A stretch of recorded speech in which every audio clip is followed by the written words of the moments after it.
नमस्कार दोस्तों, स्वागत है आप सभी का भामो ज्ञानशाला के इस यूट्यूब चैनल पर। तो हमारी राजस्थान की जो कला संस्कृति है उनकी क्लासें चल रही है, जिसके अंदर हम लोक देवियाँ पढ़ रहे हैं। तो आज हम नारायणी देवी से पढ़ने वाले हैं। तो आज की क्लास स्टार्ट करें उससे पहले आपसे रिक्वेस्ट है कि आप इस चैनल पर जाइए, यहाँ सब्सक्राइब लिखा हुआ है, ये मैंने सब्सक्राइब कर रखा है किसी और आईडी से, तो आप जाइए और सब्सक्राइब कर लीजिए। और ये देखिए, ये आपको बिल्कुल सारी क्लासें मिलेंगी। आप प्ले लिस्ट में जाना चाहते हैं तो ये देखिए, आप यहाँ प्ले लिस्ट में जाइए। ये देखिए, ये हिस्ट्री की पूरी प्ले लिस्ट है, ये आर्ट एंड कल्चर की है, जिसके अंदर हमारी फिलहाल जो क्लासें हैं वो आर्ट एंड कल्चर की चल रही हैं।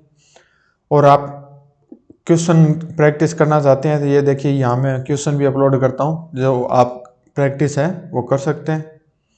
तो आपसे रिक्वेस्ट ही कर सकता हूँ कि आप है वो चैनल को सब्सक्राइब कर लीजिए। आप राजस्थान में किसी भी कंपटीशन की तैयारी कर रहे हैं तो सब्सक्राइब कर सकते हैं। तो चलिए, आज की क्लास है वो हम कंटिन्यू करते हैं।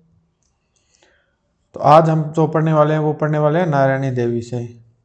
नारायणी जो देवी है ये नाइयों की कुल देवी है और ये मीणा जनजाति की आराध्य देवी है। ये नाइयों और मीणा दोनों जनजाति है, ये इनकी बीच में आपस में विवाद भी चल रहा है। ये कहते हैं कि हमारी है तो मंदिर पे हमारा अधिकार होगा, मीणा कहते हैं ये हमारी देवी है तो इनके मंदिर पर हमारा अधिकार है वो होगा।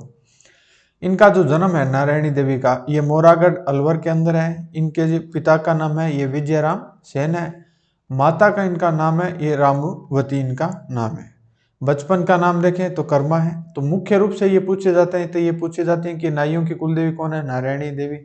और नाइयों व मीणाओं के मध्य जो विवाद है वो कौन सी देवी को लेके है, तो नारायणी देवी। ये चीजें आज तक तो पूछी नहीं गई, हो सकता है कल को पूछ ले, तो ऐसा कुछ कह नहीं सकते।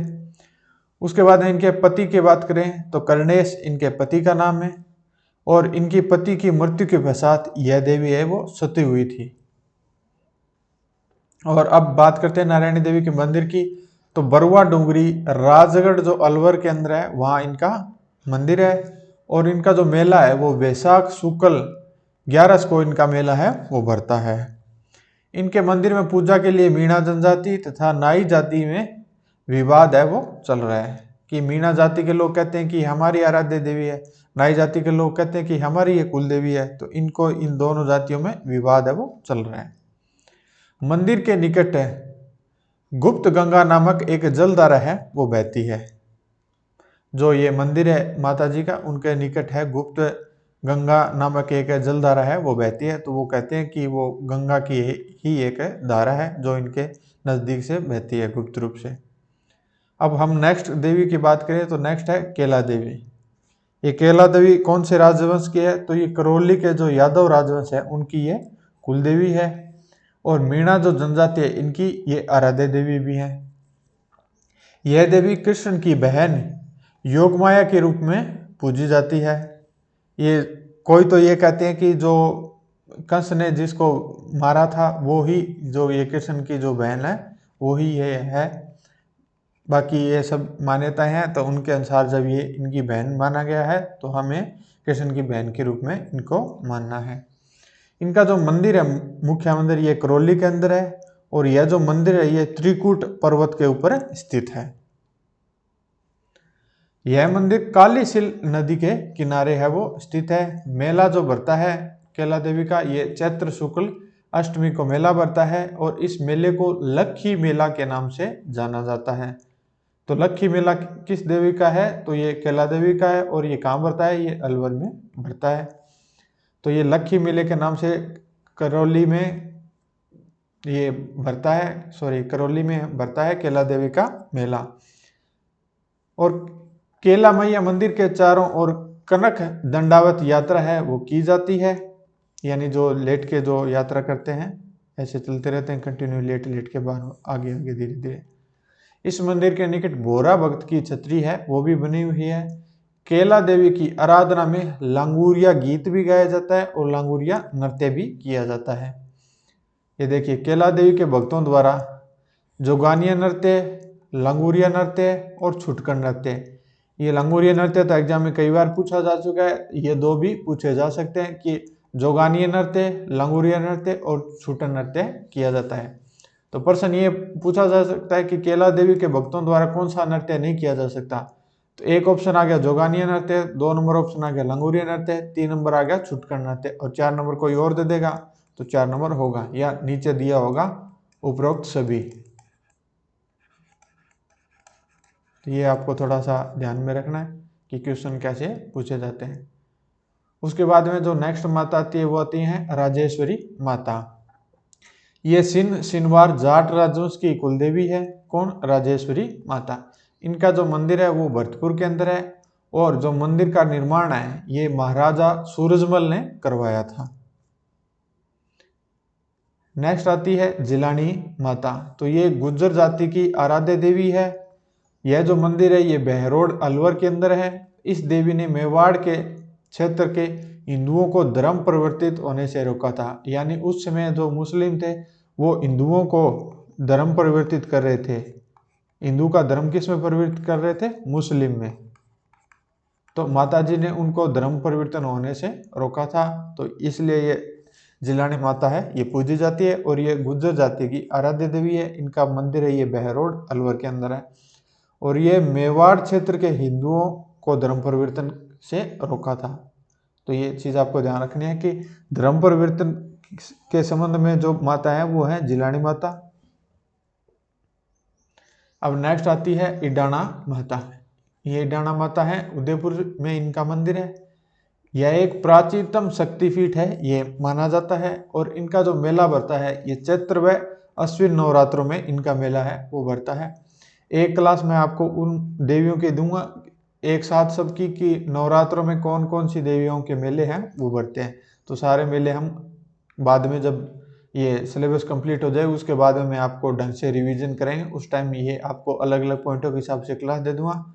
अगर ये क्लास छोटी हुई तो मैं जल्दी शॉर्ट्स के रूप में अपलोड कर दूंगा। आप बेल आइकन है उसको प्रेस कर लेना ताकि जैसे ही क्लास आएगी आपको पता है वो चल जाएगा।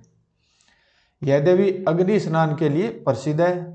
इस मंदिर में लकवे से पीड़ितों का उपचार है वो किया जाता है। कौन सी? इडाना माता के मंदिर में। और ये जो इडाना माता है ये अग्नि स्नान के लिए प्रसिद्ध है। इसके बाद में आती है चौथ माता। तो चौथ माता है ये कंजर जनजाति है उनकी आराध्य देवी है। चौथ माता का जो मंदिर है ये चौथ का बरवाड़ा सवाई माधोपुर में है। इनका जो मेला है ये माघ कृष्ण चौथ और तिल चौथ इनको इनका मेला है वो बढ़ता है। ये मंदिर है ये पहाड़ी पर है।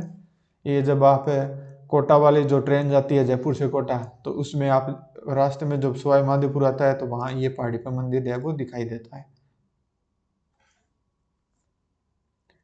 अब नेक्स्ट आती है घेवर माता। तो यह एकमात्र देवी है जो बिना पति के सती हुई थी। सती प्रथा में क्या होता है कि जब पति की मृत्यु हो जाती है तो पत्नी है वो उनकी चिता के ऊपर साथ में ही बैठ जाती है और उसके साथ में ही है वो सती हो जाती है। तो इसको सती कहते हैं। ये पति के साथ, लेकिन ये बिना पति के ही सती हुई थी। इस देवी ने राजसमंद झील की वो नींव रखी थी। कहते हैं कि राजसमंद झील है उसका निर्माण कर रहे थे, तो जैसे ही रात को एक दिन पहले निर्माण किया जाता सुबह उठते तो वो निर्माण है वो ध्वस्त हुआ मिलता था। इसलिए किसी ने कहा भी कोई देवी है वो अपनी इच्छा से यहाँ अपने आप को समर्पित कर दे या नींव में अपने आप को मान ले या वहाँ सती हो जाए तो ये झील है वो बन सकती है। तब ये वहाँ माता जी ने सती हुई थी और माता जी का है वो राजसमंद झील के किनारे घेवर माता का मंदिर भी बना हुआ है। और घेवर माता का जो मंदिर है ये महाराणा राज सिंह ने ही इस मंदिर का निर्माण है वो करवाया था।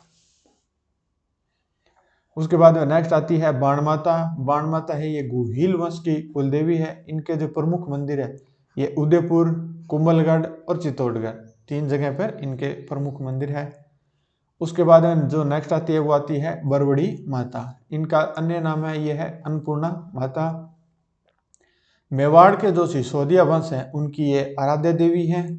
लोक मान्यताओं के अनुसार राणा हमीर को बिरवड़ी माता के द्वारा चित्तौड़ विजय का आशीर्वाद है वो दिया गया था।